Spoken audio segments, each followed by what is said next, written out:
In this video, we're going to be solving equations where a variable appears in the denominator. Now, often the easiest way to handle this situation is to eliminate all of the denominators before trying to solve the equation. So here's some steps. We'll go through those quickly right now. We'll be factoring the denominators first. And in step 2, this is something that might be new for you. We're going to be identifying the restrictions. Now, the basic idea here is if we end up with a solution that makes one of the denominators in the original equation 0, we don't want 0 in the denominator, then that solution isn't really a solution. So we'll be talking about these restrictions. And then we'll be multiplying both sides of the equation by the least common denominator. And what that does is it will cancel out all of the denominators, or in other words, we get rid of all the fractions. Then we have a regular equation to solve. We double check to make sure our solution is not one of the restrictions we identified in step 2. All right, here we have an equation with just one denominator. We don't need to do any factoring, but there is a restriction that we should identify. All right, so we think to ourselves, okay, what number would make this denominator 0? Well, 0. So in other words, y cannot equal 0. So if we work out our solution here and end up with y equals 0, then that solution is not really a solution. Now we'll just multiply both sides of the equation by the least common denominator, which is just the only denominator in this case. Y divided by y equals 1. Notice we've canceled out all of the denominators. And now we have a two-step equation to solve.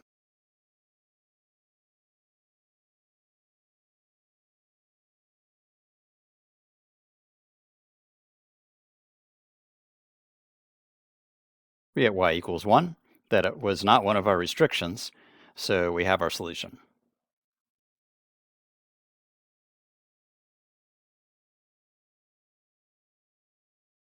In this equation, once again, we only have one denominator, and we cannot factor it any further, so we don't have any factoring to do. To figure out our restrictions, let's go ahead and set 5b minus 7 equal to 0. So we're not solving the equation right now, we are just trying to identify the restrictions.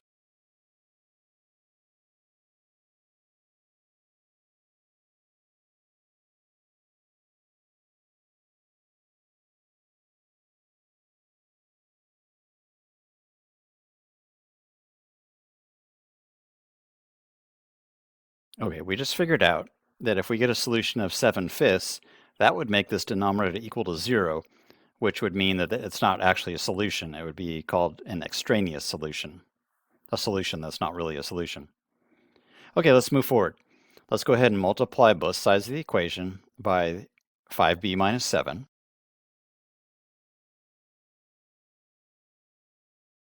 Now these 5b minus 7s cancel out.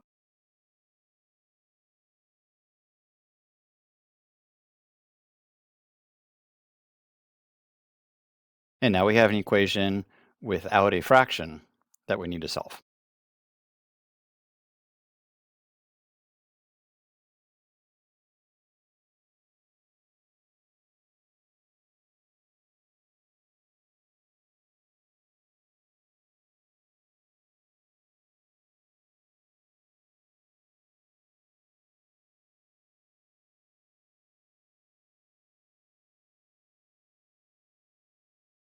Or we get b equals 52 over 33. We cannot simplify that. It is not a restricted value, so that is our solution.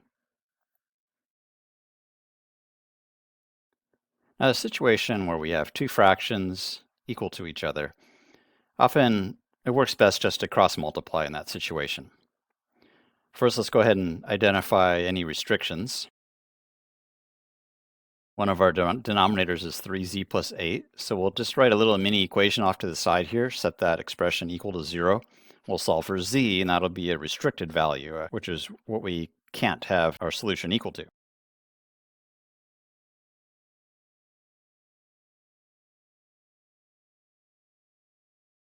We'll just put that over here. So we cannot have z equal to negative 8/3. So when we get our solution, we just want to double check, make sure it's not negative 8/3.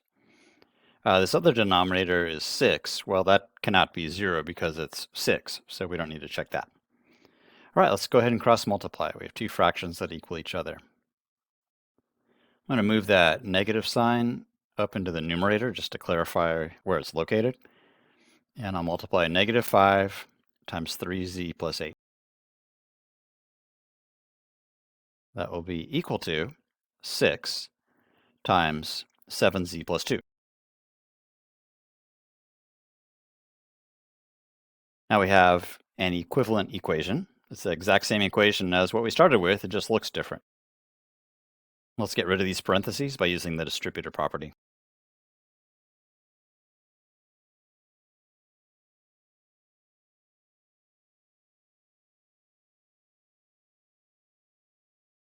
And now it's time to use our inverse operations to solve for z.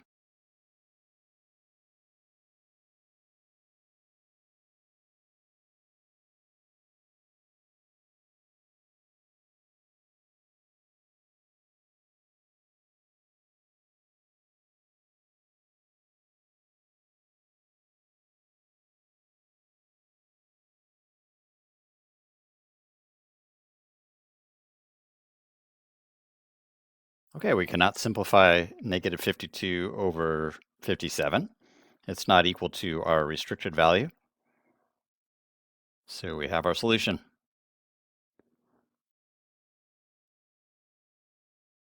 Right here we have three denominators.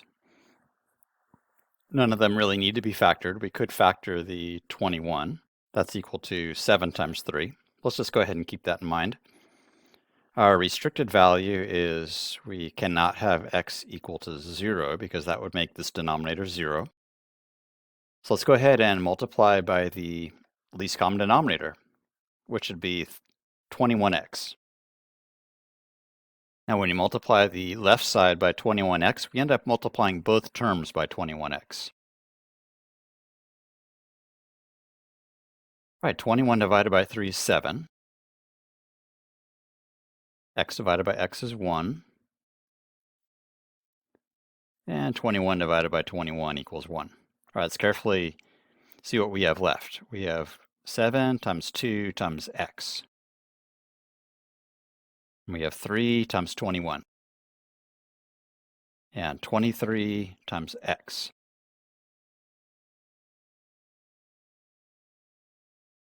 All right, so by multiplying by 21x, we were able to cancel out all of the denominators, and now we have an equation that does not have any fractions.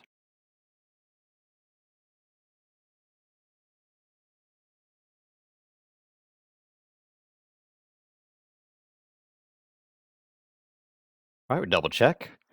We did not end up with a restricted value, so x equals 7.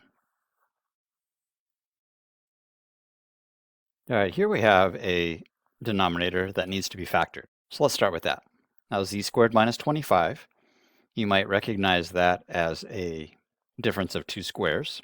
So right off the bat, we would know that this equals z minus 5 times z plus 5. If you haven't picked up on that pattern yet, we can always rewrite it as a trinomial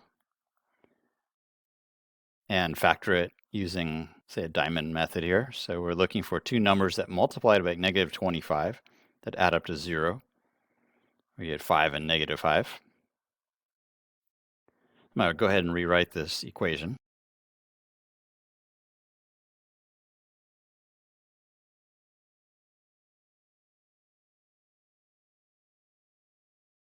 Okay, so now I have all the denominators in factored form.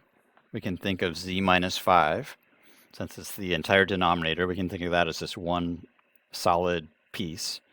That's one factor. Here's z plus 5. We can think of that as having parentheses around it. Now the least common denominator will be z plus 5 times z minus 5. So let's go ahead and multiply both sides of the equation by z plus 5 times z minus 5. Once again, when we multiply the left side of the equation by that, we end up multiplying both terms by z plus 5 times z minus 5.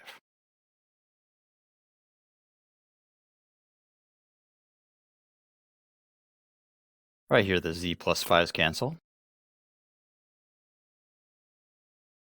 Here, the z minus 5's cancel. And here, both binomials cancel. We'll get rid of the parentheses using the distributor property.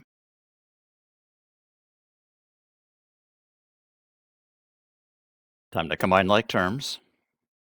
Notice the 20's cancel. 4/8, well, that equals 1/2. So we have z equals 1/2.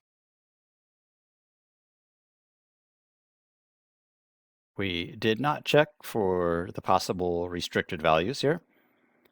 Well, so let's check those. When z plus 5 equals 0, that would be, so we can't have z equal to -5. The other denominator is z minus 5 equal to 0, so we cannot have z equal to 5, because those would make the denominators in the original question equal to 0, and we're not allowed to divide by 0. All right, our solution is not one of the restricted values, so we're looking in good shape. Z equals 1/2. I hope these examples have been helpful. This is Mr. Ela, signing off.